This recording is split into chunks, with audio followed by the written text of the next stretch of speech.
An unusual story of theft to tell you about. A man was arrested Sunday morning after stealing a truck off the Bonnyville chuck wagon grounds. The kicker, the owner of the truck was still inside the horse trailer attached and called police when his vehicle started moving. The would-be thief was caught soon afterwards as police were able to use landmarks and approximate the location given by the victim. 2 horses were also attached to the trailer at the time. Joshua Mills of Nova Scotia is being charged with 2 counts of theft over $5,000 and endangerment to animals, among other charges. Well, longtime City Councillor Allan Cayford is throwing his name in the ring for this fall's municipal election. Cayford is on his 4th term with the City of Lloydminster, looking to secure a 5th. It's got to be a ton. I think there's some important work that this group of councillors and administration has got started that's not done yet, and I'd like to see some of that through. Some of that work includes municipal development plans with the RMs of Wilton and Britannia and the County of Vermilion River.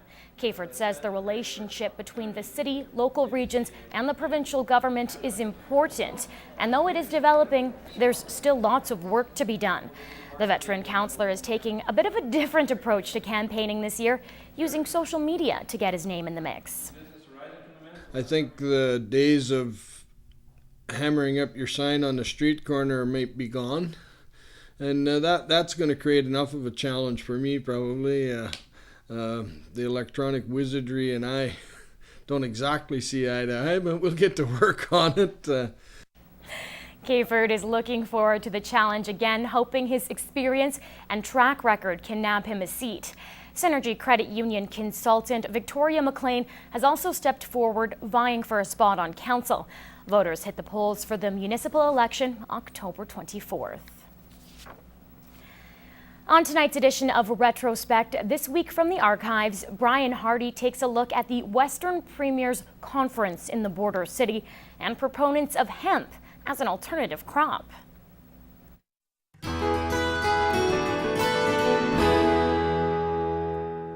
This week in 1990, the eyes of the nation were on Lloydminster as it hosted a meeting of the Western Premiers.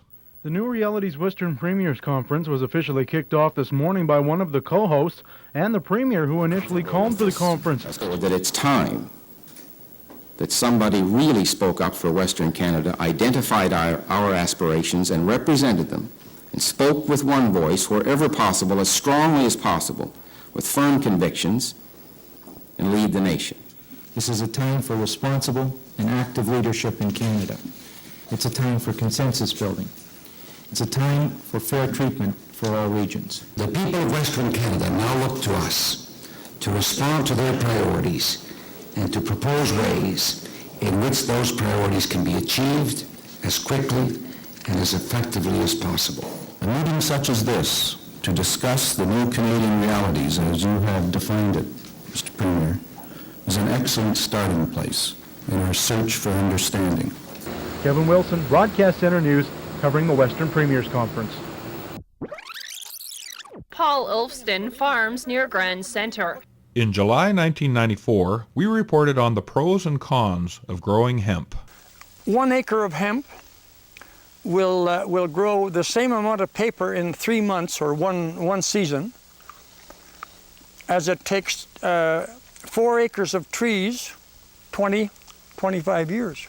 Well, there's some interest in hemp right now as an alternative crop. It has a potential to be productive.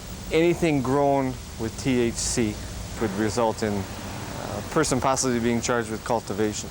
But supporters maintain hemp is the answer to farmers' worries. It'll keep the small farmers on the land where otherwise they are pretty well doomed right now. Leanne Niblock, NewsHour. Join us next time when we take a look at the fledgling Alberta Inline Hockey League. I'm Brian Hardy for Retrospect, this week from the archives. Retrospect this week from the archives is brought to you by Webbs Ford. Worth your while to drive the extra mile. Webbs Ford in Vermilion.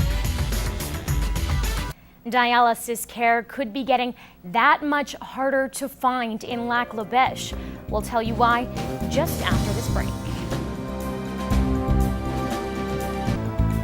Finding dialysis care is a long-time problem facing Lac La Biche, and the issue is making headlines once again. As Clayton Brown explains, a mobile dialysis bus serving the community seemed to be a solution, but lately it's proven the need for a permanent dialysis care unit in the hospital. The mobile dialysis bus was a welcome service in Lac La Biche as it saved many patients from driving hundreds of kilometers every week.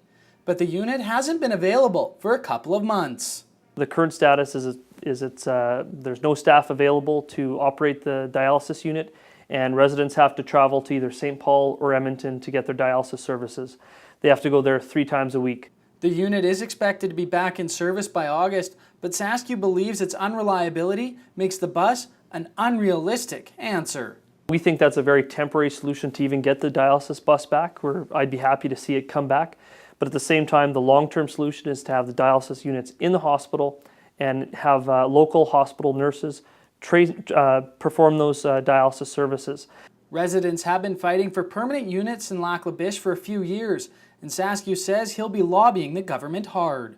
Many people in the constituency have phoned my office. They're very upset about the situation. There's a lot of residents, there's a high proportion of residents in Lac La Biche that need dialysis services, and the government's letting them down. We tried contacting an Alberta Health Services representative, but were unsuccessful. In Lac La Biche, Clayton Brown, Newcap News.